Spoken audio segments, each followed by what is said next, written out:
There are many reasons why it's important for you as a man to have strong boundaries. Many, many reasons. I talk about it a lot in my work. One of the ways that I like to conceptualize it is the idea of territory, right?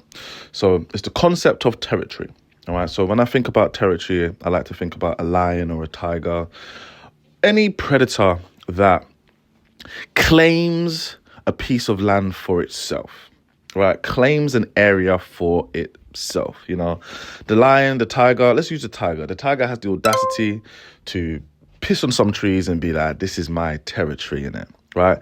The tiger is very irrational. It doesn't need you to agree with it. It doesn't need you to accept its morality. The tiger just says, look, I'm powerful, I'm strong. I believe I'm the strongest one here in it. So this is my area. If you come into it, I'll get rid of you. If you've got something to say about it, you can 1v1 me. That's the tiger, right? And the reason why it's so important for a man to have boundaries is because a man who has strong boundaries is a man who has territory, all right?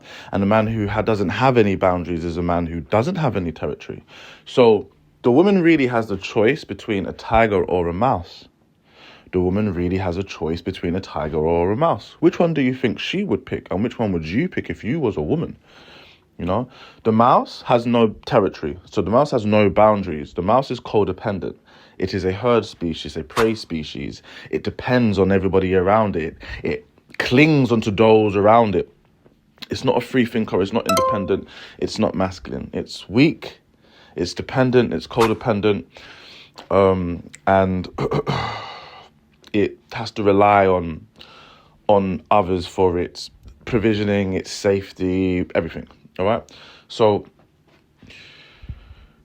as a man, you not having any boundaries, any very strong boundaries as well, it's showing the women that you're dealing with that you are prey, just straight off the bat. And then if you are a man who has very strong boundaries, it shows the women that you are more of a predator, you know, or you can, you have characteristics of the predator. You might be able to keep her safe. But this is just step one, guys, right? Actually, this is not step one. That's like step two. You need to be able to attract the woman to you. So you need to have something valuable about you. There are many, many, many things that a woman finds valuable. This is the good thing about being a guy. I know a lot of you guys want to cry about being a guy because you're not beautiful like a woman. But there's actually many, many ways for you to win a woman over. It's way easier winning over a woman than it is winning over a guy. The reason why these women are beautiful is because 9 times out of 10, the only way that they can win over a man is due to their genetic profile. But for us as a man, the amazing thing about women is that they are so win-overable. They are so win-overable. Right, like they really are. There's so many things that they value depending where they are, what age they are, what stage they are in at their life, what stage they are in their journey. There's a whole host of things that they find valuable. The list of things that give them an ick and a turn off is long, but also the list of things that they are attracted to is long. So attracting a woman is easy, guys. If you've got issues, sign up for one-on-one coaching. Simple.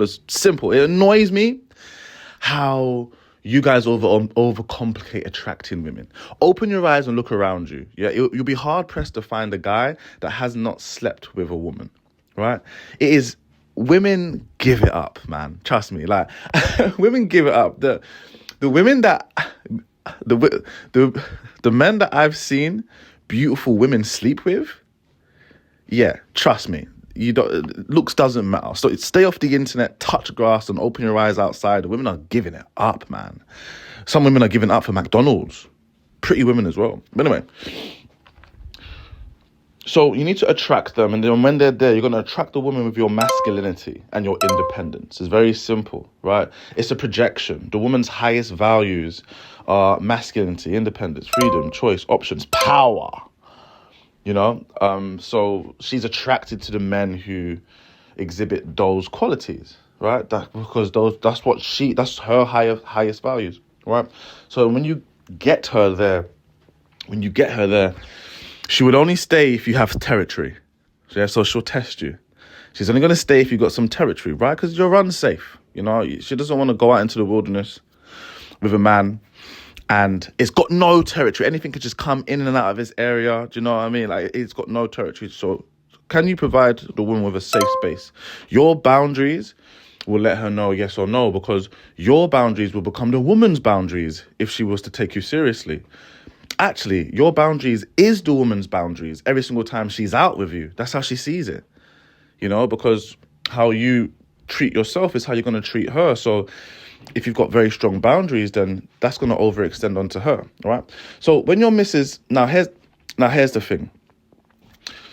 The women are aware that men lie about having boundaries and they lie about having territory. So what they do is that when they are in your area, when they are in your territory, they're going to test every aspect of it. Test it for weakness. Test it for weak aspects, you know. Is it stable? Is it like, you know, to test if it's actually real or not? Because, you know, boundaries, territory, they're all abstract concepts. They're not tangible things. You can't touch it with your hands, right? So a lot of these things are psychological. And she's going to test your boundaries. She's going to test your territory to be like, are these real territory? You know, you're saying all these things, but if an intruder was to enter it, what will you do? You know, what will you actually do? Will you scream and run away, or will you destroy it?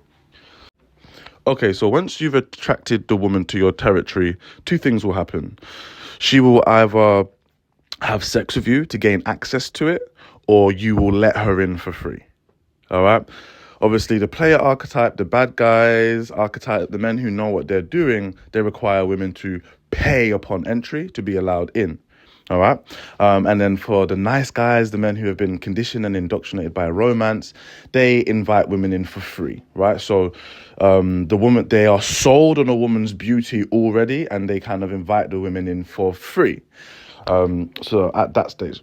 And then when the woman is in now, two things will happen, right? Either your lifestyle and who you are as a man is entertaining enough and providing the woman with enough information that she does not need to test the strength and the weakness of your boundaries and your territories, because it's being shown to her. She's able to simply observe you and your lifestyle, the problems you have in your life, the way you handle the problems in your life, right? The challenges you have in your life and the way you overcome the challenges in your life, that will provide the women with enough information to know who you are and to believe you are who you say you are, and that this boundary, this territory is a safe space, because upon observation of this man is a very powerful man who ensures that he is not being exploited and he is able to continuously meet his own goals. Right? And when a woman is able to see that, she wants to be a part of that. She wants your boundaries and your territories to overextend over her. The woman doesn't have masculinity. The woman doesn't have power, freedom, options, choice like a man does, doesn't have independence like a man does. Right? But she can have these things, or she can almost pseudo have these things from a man by proxy and by being this man's favorite, by being the apple of the eye of this man, because when a powerful man loves something, he protects it, he looks after it. All right, and women want to be one of the things the powerful man loves, if not his favorite thing he loves amongst other things. All right, so if you have the masculine attitude and spirit, right, that you are supposed to have as a man, if you overcome hardship, if you are resistant against exploitation, if you're courageous, if you're brave, if you destroy your enemies, then a woman doesn't have to test you. She can kind of see who you are. All right.